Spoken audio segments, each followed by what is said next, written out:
I read a book a couple of months ago, and I loved the book. It was by a woman named Lynn Grabhorn. Excuse Me, Your Life is Waiting, and it was based on your teachings, and it was just said in a very powerful way. So then I picked up her next book, which was very disturbing to me. She talked about the others, and I was wondering if that is just her disturbed perception, or if such malevolent beings exist. Well, we'll begin by saying to you that there is only a stream of well-being, and that which is non-physical is of that stream. Mm-hmm. But we also say to you that every thought that has ever been thought still exists. And so, as the spin-off of man's conscious mind continues, experience after experience, century after century, there's a lot of thought data that is there. In your lifetime, the movie industry has added dramatically to the way man spins his thoughts around the subject.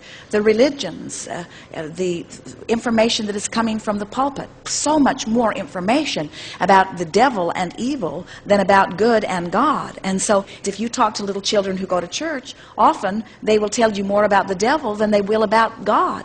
It gets their attention more. It is something more to worry about, you see. And so what we notice is that in your environment, where contrast helps you to identify what is wanted, sometimes humans get a little bent on pushing against the part they don't want, and they don't get tuned quick enough to the new idea that is coming out of the contrast. And so there is a lot of thought, but all of it coming from man's conscious mind. People said to Esther in the beginning, Esther, aren't you afraid as you begin to receive Abraham? And by the time she began receiving those questions, there was no fear within her at all. She had come to sense who we were. She could feel who we were. She knew that there was no sense of possession, because any time the telephone would ring while Jerry was having a chat with us, we would release her immediately. Esther could feel that we were there in response to their request, that we were not asserting ourselves into their experience in any way, that they were asking and that we were answering. And so Esther was not in a place of fear at all. And then people would say, don't you need to protect yourself in some way? And as Esther heard more and more of them saying that, she began asking us about that. And we said, it's just like saying, if I set my radio dial on 630, do I need to worry about getting something from all of the other stations? And the answer is no. When you set your tuner, law of attraction is going to bring you that which is a vibrational match to the signal that you yourself are set at, you see. And so Lynn Grabhorn was a woman, a wonderful woman, who came to many of Jerry and Esther's gatherings. She came to them one day, wanted to have lunch with them, and explained to them that she was going to write a book, and that she was going to base it on what Abraham had to say. And she also said, and I'm not going to tell anyone where I'm getting the material, because I think there are people out there that are very afraid of this kind of thing. And Esther and Jerry said, well, anyone is free to use our material. We are not keeping it a secret. We want people to understand that they create their own reality. But it would be ever so nice if you would let people know where you got the information, so that if they want to go further with it, then they will be able to find the source of it.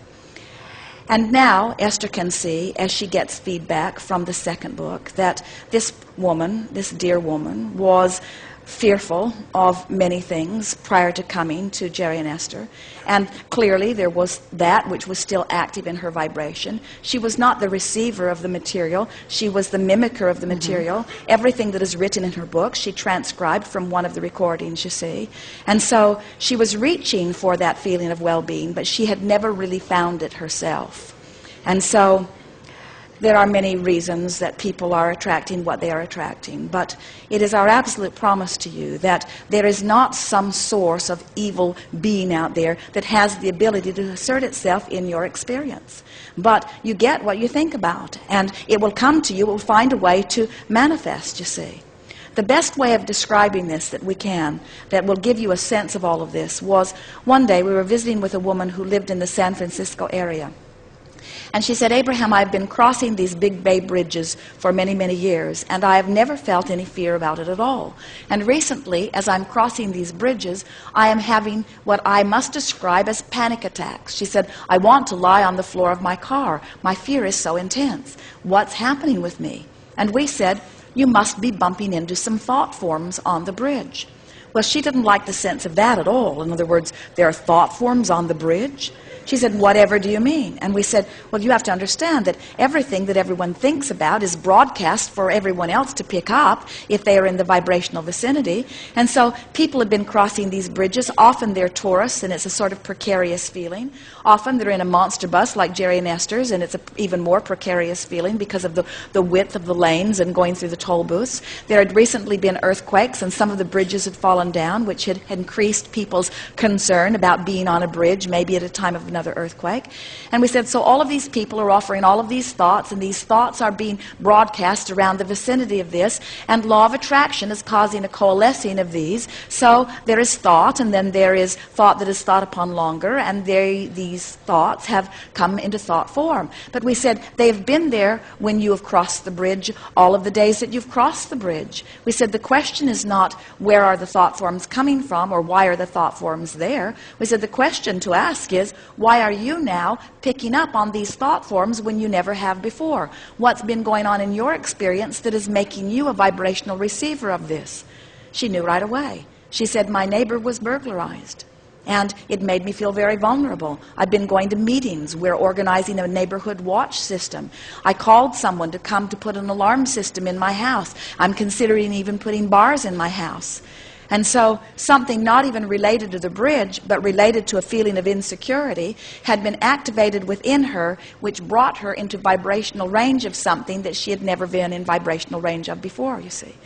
So we want you to understand that there are not big bad things out there that are of a supernatural nature. You do a plenty good job of creating the things that you do not want in your reality just by focusing on sickness and cancer and burglaries and terrorism. In other words, don't bring them from outer space. We promise you they are not coming. But whatever it is that you are giving your attention to is that which you will have an experience about. And that was nothing more than a creation of this woman based upon the vibrational balance of her being. Thank you for clarifying that. I didn't really think that her second book was an accurate oh, it's accurate. It's an accurate depiction of where she was at the time that she received it. But it's not anything that the rest of us need to worry about. Well, you see, this is the reason that we want you to realize that you create your own reality. In other words, there are all kinds of influences out there. As you watch television and they point out to you that 1 out of every 5 has it and you're probably the one, and then they list that long stream of symptoms, and then they encourage you to eat that stuff, and then they tell you the side effects that that stuff will give you. In other words, you can't listen to anything without an activation. But that's why we want you to relax and understand that you have this wonderful buffer of time, and that the basis of your life is one of well-being. And that when you read something and it makes you feel uneasy, utilize your own guidance system and understand that the reason it feels uneasy is because it is not a vibrational match to who you are and what you want. If that were accurate information that your inner being were utterly in agreement with, when you read that, you would have swooned in the energy. You would have felt elation about the energy. You would have felt the harmonics of your inner being's agreement with it. But that's not what you felt, was it? No, you felt not at all. Fear and tension, maybe even a little anger. Your guidance system was saying to you, this that you are reading right here has activated within you a vibration that is keeping you apart from the vibration of your source. That's why we want so much for all of you, no matter what the subject, trust the guidance that comes forth from within you. You can, every single time, you see. Thank you very much. Yes, indeed.